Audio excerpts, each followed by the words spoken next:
It doesn't seem like a lot changes when we speak about a peace offering. This latest one, put together in consultation between the U.S. and Russia, is asking what many would consider the impossible for Ukraine, but would also come with the promise of a U.S.-European security guarantee. Is that enough to say yes? Joe, I'm not willing to say that you described it accurately. I'm not sure that it comes with a U.S. security guarantee. The devil's really in the details, and it's the U.S. is talking about NATO-like guarantees. And I've looked at the language. I'm not a lawyer, but I wouldn't be reassured, and I don't think Kiev is reassured by the details. Why on earth is the aggressor signing a peace deal? In what world does this make any sense? Ukraine is also being asked to give up 12% of the territory that it currently holds in the Donbass in eastern Ukraine. Again, why does this make any sense? In exchange for what? There's a lot of really terrible poison pills in this. To quote the president, this is a terrible deal, and it's completely unjust. But Zelensky's in a bind here. The pressure is on. Ukraine cannot defend itself at the same intensity that the war is being fought at without U.S. intelligence and U.S. weapons. Those weapons are being bought by the Ukrainians, but they're still U.S. weapons, and Ukraine really needs them. So this is the bind that Zelensky's in right now. We saw a new time element come into this deal today. Trump saying that Zelenskyy has until Thanksgiving next Thursday to sign onto it, or else there will start to be consequences. Is putting a time element, is putting a deadline on this helpful or hurtful to ultimately achieving a peace plan?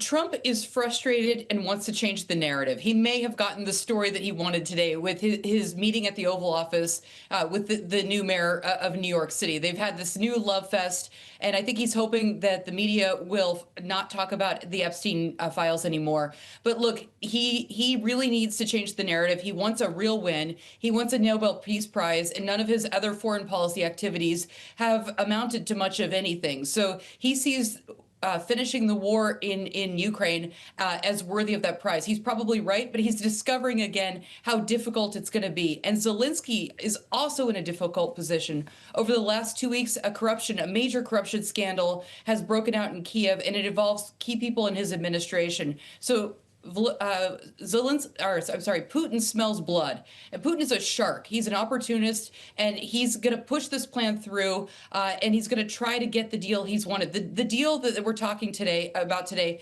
doesn't look very much different than the previous deals that Moscow was offered. It's a terrible deal, and the Europeans are saying this. The Europeans are outraged. They were not consulted in this process. So this sounds like a non-starter and a waste of time. Melinda, the president promised to end this war on day one, as we all heard over the course of the campaign, and even before, I think, he announced his run. We're now on the precipice of him not getting this done in his first year. Are you suggesting that that's the motivation?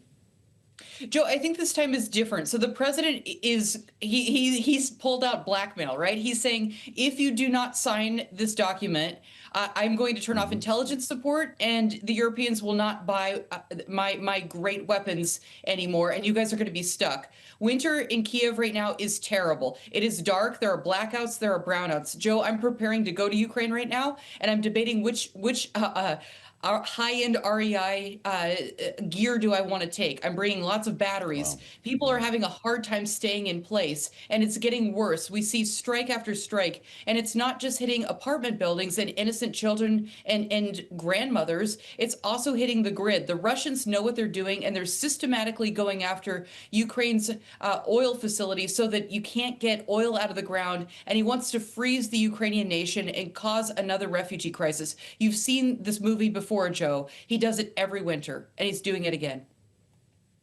One of the options here, of course, is to have the Ukrainians and Russians and the U.S. all sit down together. We've just seen the U.S. and Russia really do this. What's keeping getting the Ukrainians in the room to work out a deal that all sides can agree to? Vladimir Putin.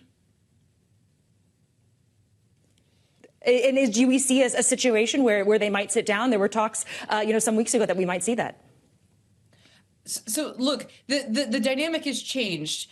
Ukraine is willing to negotiate. Ukraine keeps talking to Trump. Trump keeps trying. That's the only good thing I can say is that Trump has consistently tried. He tried for 6 months, but he has to get some kind of result or he looks really weak. He hasn't been able to get anything. And it looked like he changed his position. He was very, very frustrated with Putin. He finally realized that Putin was full of it and not going to actually commit to anything. And now he's flip-flopped. And it looks like J.D. Vance is in the thick of this. Steve Witkoff is in the thick of this, and this deal was cooked up between Witkoff and Kirill Dmitriev in Moscow, and the Europeans were excluded. This deal is under time pressure because the Ukrainians, so the war is in a sensitive spot right now. I think we've talked a lot about Pokrovsk. There's a lot of pressure, and the city is likely to fall probably before Christmas. It's a lot of ruins. It's not going to be strategically significant, but it's morally significant. And Moscow is going to make a big deal out of this. They're going to make so much noise out of this, and they're going to. We will never hear the end of this.